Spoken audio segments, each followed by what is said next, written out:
One of the requirements of entering Pan's world of nature is thoughtfulness, being aware of, paying attention to. You notice this in this tree round here.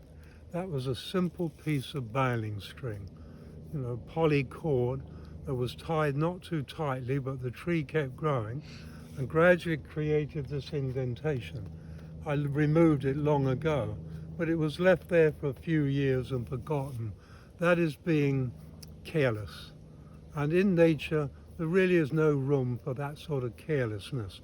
We need to be more thoughtful, more aware.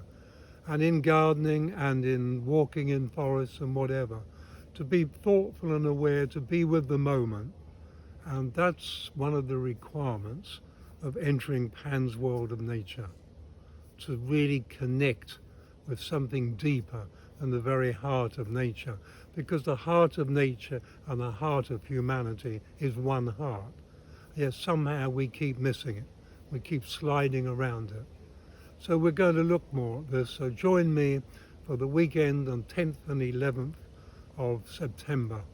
My name is Michael Rhodes, and I will welcome you to be part as we journey deeper into Pan's world of nature.